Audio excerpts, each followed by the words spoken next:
നമസ്കാരം പ്രിയരെ, വിദ്യാർത്ഥികൾക്കിടയിലേക്ക് ഞാൻ നാളുകളായിട്ട് നിലകൊള്ളുന്ന ഒരു വ്യക്തിയാണ്.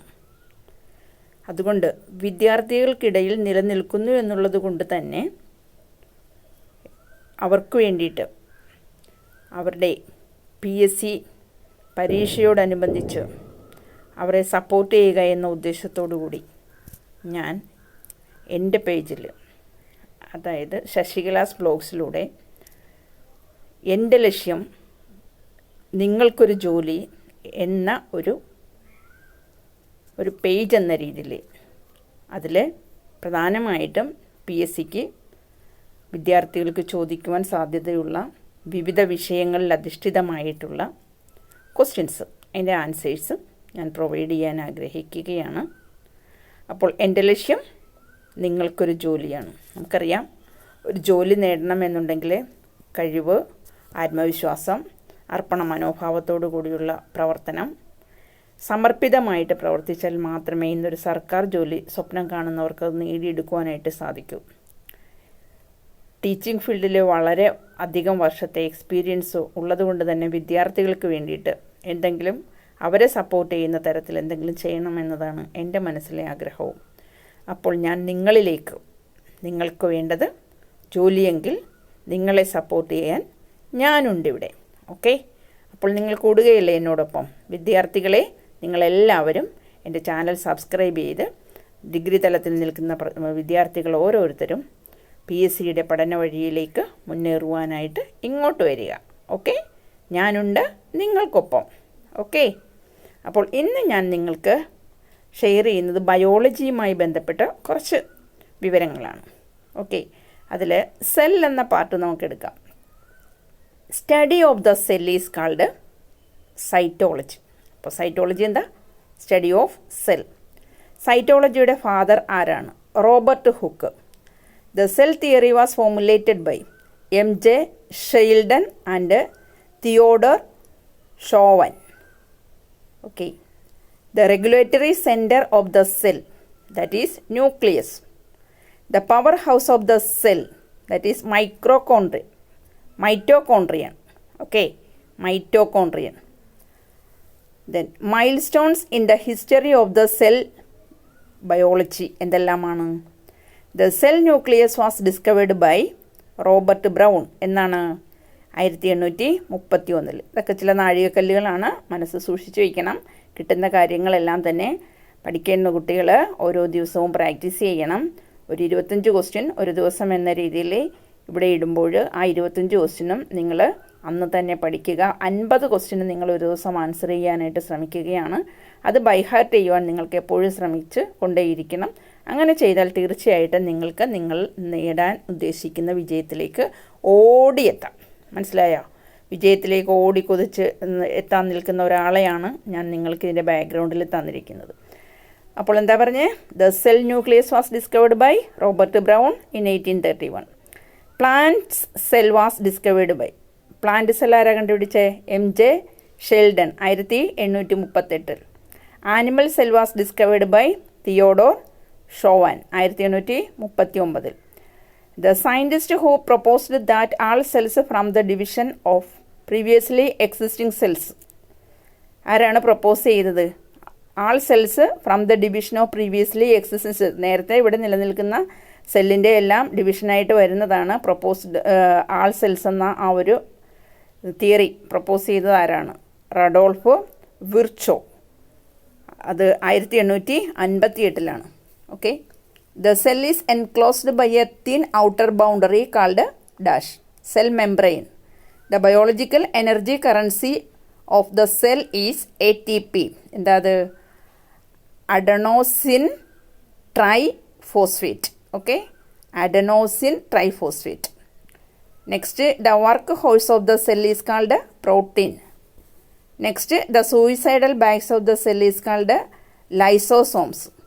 Next, the center protein synthesis in the cell is called ribosome. Next, the matrix filled inside the cell membrane, that is cytoplasm. All substances inside the cell membrane constitute protoplasm. There are organisms with only one cell are called one cell മാത്രമുള്ള organism, that is unicellular organisms.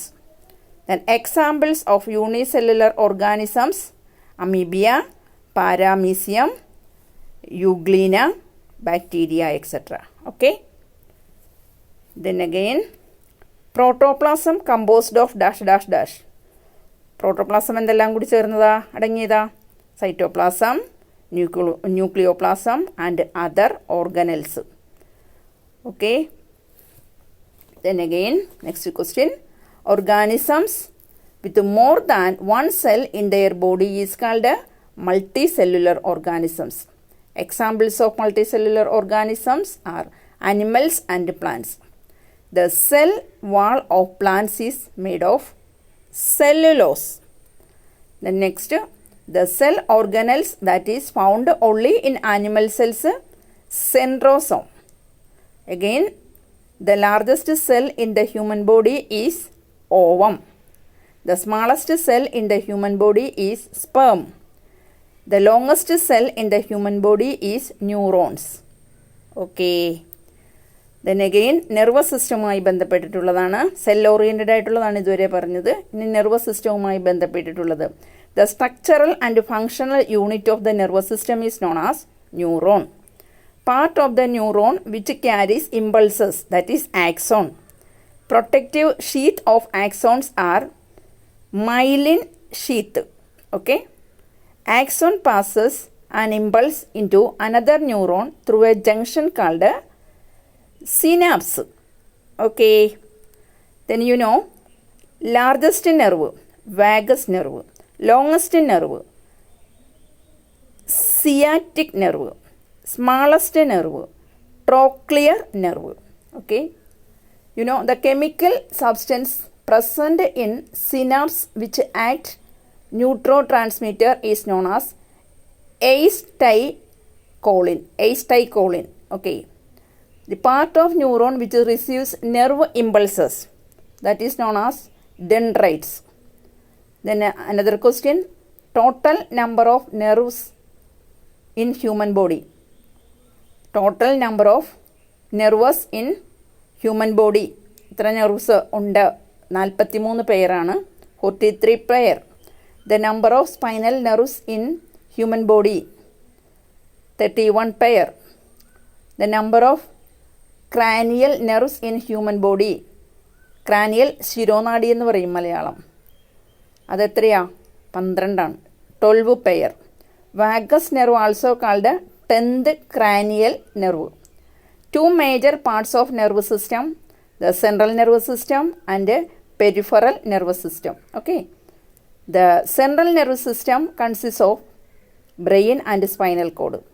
The peripheral nervous system consists of 12 pairs of cranial nerves and 31 pairs of spinal nerves.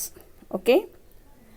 Then you know, which among the following elements increases the absorption of water and calcium in plants? Answer, boron. Okay. അപ്പോൾ ബയോളജിയുമായി ബന്ധപ്പെട്ട് കുറച്ച് ചോദ്യങ്ങൾ, ഇതിൻ്റെ continuation അടുത്ത ഭാഗത്ത് അടുത്ത വീഡിയോയിൽ provide ചെയ്യാം. അപ്പോൾ ഇങ്ങനെ പഠിക്കുന്ന കുട്ടികൾക്ക് ഒരു ജോലി, സർക്കാർ ജോലി ലക്ഷ്യമിടുന്ന കുട്ടികൾക്ക് ഉപകാരപ്രദമാകുന്നതിന് വേണ്ടിയുള്ളതാണ്. തീർച്ചയായിട്ടും വിദ്യാർത്ഥികൾ ഇത് സബ്സ്ക്രൈബ് ചെയ്തിട്ട് കൂടുതൽ നന്നായി പഠിക്കുവാനായിട്ട് ശ്രമിക്കുക. ഓരോ വിഷയാധിഷ്ഠിതമായിട്ട് വീഡിയോസ് നിങ്ങൾക്ക് എക്സ്പെക്റ്റ് ചെയ്യാവുന്നതാണ്. Okay, thank you. പഠന വഴിയിൽ നിങ്ങളെ സപ്പോർട്ട് ചെയ്യാൻ ഞാനുണ്ടാകും. ഓക്കെ.